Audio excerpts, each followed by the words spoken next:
mi nombre es Diego Ventura y voy a hablar de jugar para cambiar el mundo. Y para eso voy a dividir mi charla en tres partes.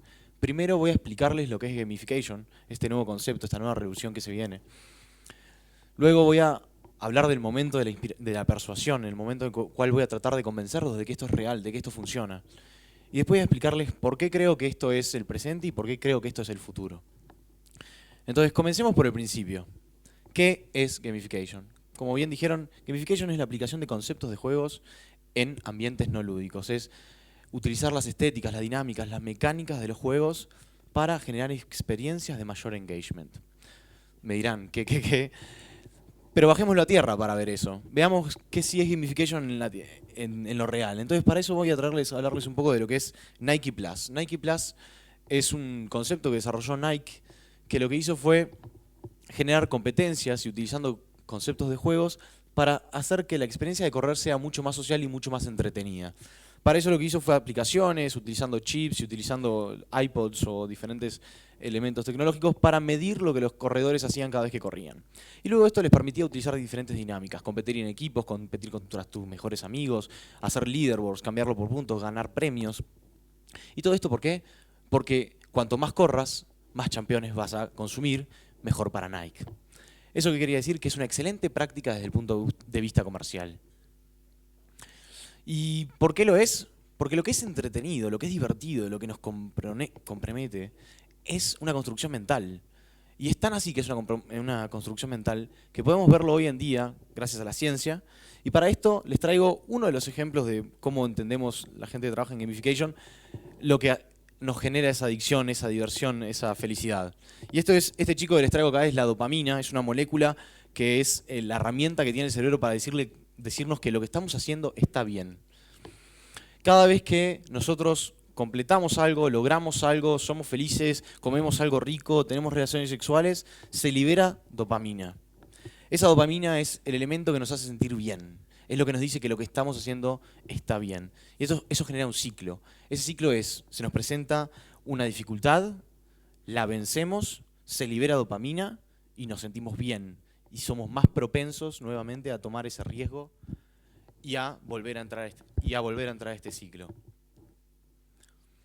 Tanto es así, es tan poderoso esto que yo les cuento, que fíjense que de los últimos juegos más exitosos se encuentran cuidar una granja, cambiarle los pañales a un bebé, hacer de controlador de tráfico aéreo, que es una de las tareas más estresantes del mundo, y sin embargo se volvieron de los juegos más exitosos de todos los tiempos. ¿Por qué?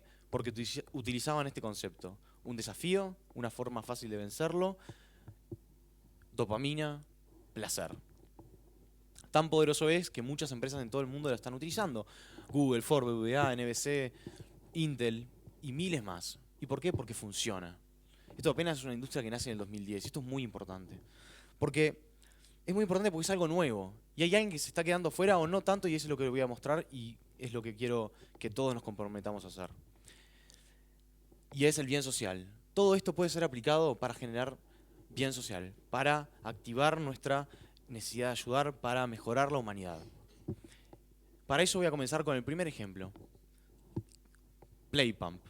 Playpump fue un proyecto que se desarrolló en África Central en el cual aldeas en las cuales no había acceso al agua potable debido a que no había energía suficiente como para recoger esa agua de los pozos que tienen hasta 40, 60 metros de profundidad por lo menos a veces, y en los cuales dijeron, bueno, ¿cómo podemos lograr generar esa energía si no tenemos dinero? Esta gente vive con menos de $1 al día. ¿Cómo se puede lograr eso? Entonces a alguien se le ocurrió, ¿y qué tal si logramos que la acción de subir esa agua fuera divertida? Y alguien se acordó que cuando éramos chicos malgastamos todo el tiempo energía en solo divertirnos. Bueno, ¿por qué no le agregamos a eso un componente que genere esa energía suficiente? Y así fue que, no sé si alguien habrá jugado, yo jugaba mucho de chico, y era esa ruedita en la que girábamos y nos quedábamos re mareados y era recontra divertido. Ya no me parece tan divertido. Y lo que hacía esa energía era ser desperdiciada. Con este concepto, lo que hacía la energía era subir el agua que estaba en esos pozos tan profundos, subirlos hasta un tanque y permitir que las villas en África, estas que no tienen acceso al agua potable, accedieran al agua 24/7. Y este es un ejemplo físico, pero la realidad es que el mundo cada vez se mueve más a lo virtual, a lo tecnológico. Y es por eso que traigo otros ejemplos, más poderosos incluso. Foldit. Foldit fue el concepto de que detrás de cada cura que estamos generando a través de la investigación científica, se necesita entender exactamente cómo están compuestos los elementos que generan esta enfermedad. Entonces a alguien se le ocurrió, ¿qué tal si logramos hacer que esta experiencia de resolver el problema sea extremadamente divertida y compenetramos a mucha gente a hacerla en vez de tener a 5 o 4 científicos tratando de resolverla? Resulta que las computadoras son muy buenas resolviendo problemas seriales, pero en el momento de presentarse un problema como jugar al Tetris, son extremadamente malas. Y los humanos somos extremadamente buenos, porque naturalmente somos muy buenos reconociendo patrones. Y eso nos permite identificar formas y enganchar formas de forma muy rápida. Y ese concepto es el que utilizó este juego, cómo doblar proteínas, que es un proceso químico en el cual nos permitía resolver cuál era el problema detrás de esta enfermedad. Y la enfermedad que era tratar era el VIH en monos, que nos ayuda a entender mucho mejor cuál es el efecto de la enfermedad en nuestro organismo. Este juego, que parece tan simple, logró algo que en 10 años de investigación los científicos no pudieron lograr, y el juego en solo 10 días resolvió entera esta proteína. En 10 días, algo que en 10 años no pudiéramos lograr. ¿Cómo? Jugando. Y el siguiente ejemplo que traigo es Empowering. Y creo que este es el ejemplo más fuerte que tengo para traerles. Empowering agarró y dijo, ¿cuál es el problema de las personas que no tienen recursos al tomar decisiones económicas inteligentes? Es que la escasez nos hace tomar decisiones urgentes en vez de tomar las decisiones más inteligentes. Entonces, ¿cómo podemos lograr entrenar a esta gente que no tiene los recursos para que tome esas decisiones inteligentes? Entonces generó el concepto de ir a esas villas, entregar un celular a cada familia y a través del celular traquear acceso a las clases. ¿Cuántas veces mandás a tus hijos a clases en vez de mandarlos a trabajar? ¿Cuántas veces asistís a las clases de higiene que damos en vez de estar quedándote en tu casa haciendo otra cosa?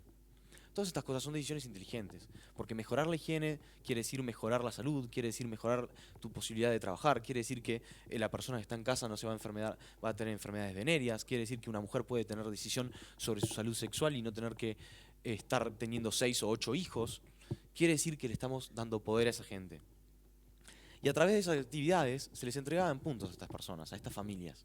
Esos puntos eran redimibles luego por comida, por ropa, por shelter, por refugios, lo que les permitía entender cómo esas decisiones a largo plazo, que a simple vista no sonaban tan bien, ahora veían directamente que estaban repercusionando en su día a día.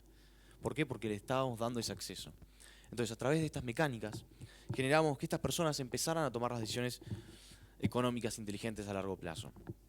Y los resultados son increíbles. No solo mejoró muchísimo la cantidad de niños que accedían a la escuela, que iban a la escuela en vez de quedarse trabajando, sino que hacía dos cosas. Redujo enormemente la tasa de nacimientos por familia, porque las mujeres estaban aprendiendo que tenían control sobre su salud sexual en las clases estas que les daban puntos. Y lo más grande de todo es redujo en un 50% en solo 2 años las enfermedades que reportaban este tipo de aldeas. 50%. Estamos hablando que en solo 2 años de aplicar este concepto logramos que la mitad de la población, y por lo general hablamos de esta gente que se enferma, suele ser el adulto joven y que está en edad de trabajar, o sea que es mucho peor para la familia. Entonces estamos hablando que realmente a través de una simple mecánica como fue esto, cambiar la vida de una aldea. Y es acá donde llego a la tercera parte. Llego a la tercera parte en la cual les quiero comentar y les quiero explicar y quiero tratar de convencerlos, de decirles que los juegos son muy poderosos y que nuestra generación en particular es muy poderosa para esto. Y para esto voy a empezar con mitos. Mitos que este salón va a decirle que no son así. Esto fue una encuesta que se hizo en Estados Unidos a gente de recursos humanos, y no solo recursos humanos de empresas, sino recursos humanos de organizaciones no gubernamentales, en la cual reportaban que ellos, de esas personas, del recursos humanos, solo el 22% creía que los millennials o generación Y son jugadores de equipo. Este evento mismo ya muestra que los millennials, que somos nosotros los millennials, somos nosotros la generación Y, somos jugadores de equipo. Que solo el 14% cree que son buenos comunicadores. Todas las personas jóvenes que estuvieron hoy acá paradas hablando demostraron todo lo contrario. Que solo apenas un 11% piensa que trabajan duro. Seguramente cualquier organizador hoy que estuvo trabajando en TEDx piense diferente. Que solo el 9% cree que somos buenos líderes. Nunca en la historia de la humanidad hubo tantas personas organizando tantos proyectos para mejorar la humanidad en sí. Jamás. Eso que se necesita de líderes. O sea, que no me digan que no hay líderes, sí los hay. Y apenas un 1% piensa que seremos fieles a un empleador. Y ese porcentaje habla de todo lo anterior, porque no nos entienden. No entienden la generación de hoy. Y porque la realidad es que todos somos jugadores. Hoy en día, la edad promedio de un jugador en el mundo es de 35 años. Un jugador es cualquier persona que juegue juegos. 35 años. ¿De qué nos habla esto en un mundo joven? Que somos todos jugadores, que todos entendemos estas dinámicas, que todos participamos. En Estados Unidos, un niño, y vuelvo a lo del tema de las 10.000 horas, que es muy importante, una persona que llega a los 21 años ya pasó más de 10.000 horas jugando videojuegos. O sea que tenemos una persona que es experta, pero es experta en algo que no sabemos qué es, o que hasta ahora no entendíamos qué era, y que era en entender las dinámicas que regulan los juegos. Hoy en día tenemos gente que entiende esto perfectamente. Y para eso me voy a remitir a una historia personal. Mi hermanita, que tiene apenas unos 10 años, cuando tenía 7 le presenté Khan Academy y mi padre se encargó de tutoriarla a través de ello. Khan Academy, probablemente muchos la conozcan, es una revolución en la industria de la educación.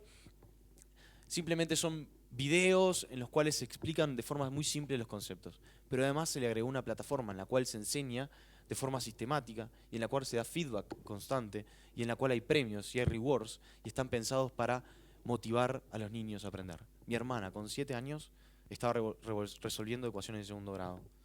Obviamente, después se fue a jugar a Club Penguin y se olvidó de seguir probando.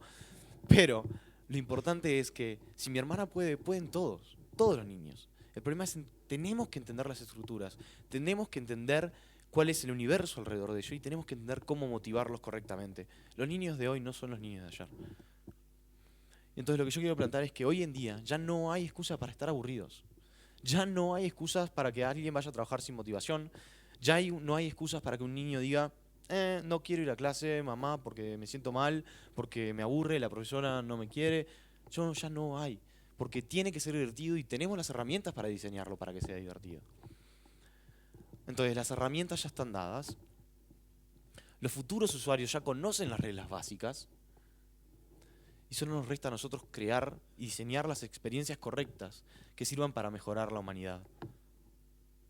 Entonces mi invitación del día de hoy es que cambiemos el mundo jugando.